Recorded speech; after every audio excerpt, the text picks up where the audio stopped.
माता पिता और आसपास से सीखी आदतें ही संस्कार है। हर माँ बाप बच्चे को अपने संस्कारों की जानकारी देता।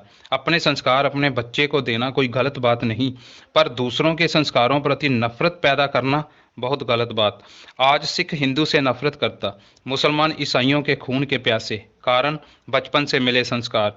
शुरुआत से ही हम बच्चे के मन में ऐसे नफरत के बीज बीज देते कि वह अपने धर्म जात फिरके के बंधनों में ही बंद कर रह जाता। परमात्मा के बनाए हुए बगीचे में तो हर तरह के फूल मौजूद हैं। हिंदू, मुस्लिम, सिख, ईसाई, जैनी, बोधि। पर अपनी अज्ञानता और छोटी सोच के कारण हम बच्चे को अपने दायरे में ही ऐसा जकड़ लेते कि उसकी सांझ इस बगीचे के साथ पड़ती ही नहीं। मेरा तेरा जानता तब ही ते बंदा, गुर काटी अज्ञानता तब छुटके फंदा। जैसे अध्यापक का बच्चा जन्म से ही अध्यापक नहीं और डॉक्टर का बच्चा जन्म से ही डॉक्टर नहीं हो सकता, वैसे ही हिंदू का बच्चा जन्म से हिंदू और सिख का बच्चा जन्म से सिख नहीं हो सकता। गर्भवास में कुल नहीं जाती, ब्रह्म बिंदते सब उत्पाती। बच्चा तो कोरा कागज, उस पे किसी भी धर्म की मोहर लगाई जा सकती। अगर हिंदू का बच्चा मुस्लिम माँ की गोद में डाल दिया जाए तो वही बच्चा मुस्लिम संस्कार सीखेगा। अगर सिख का बच्चा ईसाई माँ की गोद में डाल दिया जाए तो वह गुरुद्वारे जाने की बजाय चर्च जाएगा। और वही बच्चा अगर रशियन माँ की गोद में डाल दिया जाए तो उसे नास्तिक बनने से कोई रोक नहीं सकता। अगर बच्चे की परवरिश छोटी सोच को ध्यान में रखकर की जाएगी तो भूल जाओ कि बच्चा कभी बुद्ध बनेगा। ऐसे संस्कारों से तो बुद्धू ही पैदा होंगे जो संसार में सिर्फ तबाही ही मचा सकते। इतिहास गवाह है कि संसार में जितना कत्लेआम, बलात्कार, धार्मिक दंगों के कारण हुआ, उतना कोई भी तानाशाह, हिटलर, चंगेज खां, हलाकू भी नहीं कर सका। धर्म, जिसका दूसरा नाम ही प्यार है, सोच के भी शर्म आती कि हम इस मसले पे एक दूसरे के खून के प्यासे हो जाते। लोगों में इतनी कट्टरता कि मर जाएंगे पर दूसरे धर्म वालों के हाथ से पानी नहीं पिएंगे कि कहीं उनका धर्म न भ्रष्ट हो जाए। कटिंग वाले को दाढ़ी वाला पसंद नहीं और दाढ़ी वाले को चोटी वाला पसंद नहीं। क्या फ़ायदा ऐसी सोच का जिस कारण मनुष्य मनुष्य से नहीं जुड़ सकता।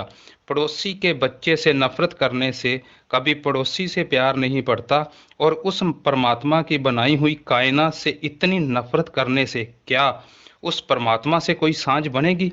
कदापि नहीं। परमात्मा का कोई धर्म नहीं, उसके लिए सभी बराबर। क्या हिंदू, क्या मुसलमान। फरीदा खालक खल्क में, खल्क वसे रब माए। मंदा किसनो आखिए, जहाँ तिस बिन कोई नाए।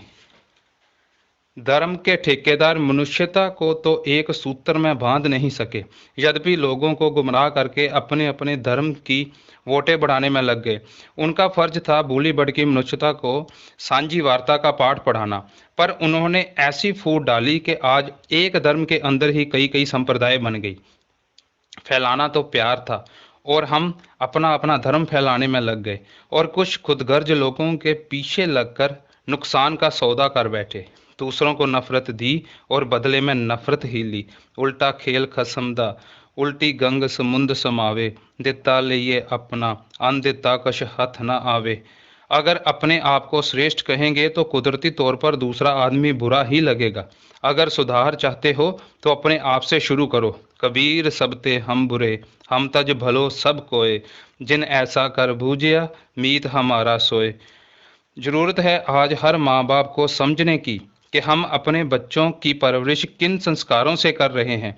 ये संस्कार तो सिर्फ रास्ते हैं, और सभी रास्ते उस एक की तरफ ही जा रहे। पहाड़ की चोटी पे पहुंचा इंसान ही जानता कि चोटी पे पहुंचने का सिर्फ एक रास्ता नहीं, बहुत है। मंजिल पे पहुंचना जरूरी, किस रास्ते से आए इतना जरूरी नहीं। इसलिए एक दूसरे के रास्ते को बुरा कहने की बजाय एक दूसरे की इज्जत करें। जैसे सभी नदियां अपना अपना अस्तित्व भुलाकर सागर में समा जाती है, वैसे ही मनुष्य अपना अस्तित्व भुलाकर ही उस परमात्मा में समा सकता। अब तो जाए चढ़े सिंहासन, मिले हैं सारंग पानी। राम कबीरा एक भय हैं, कोई न सके पशानी।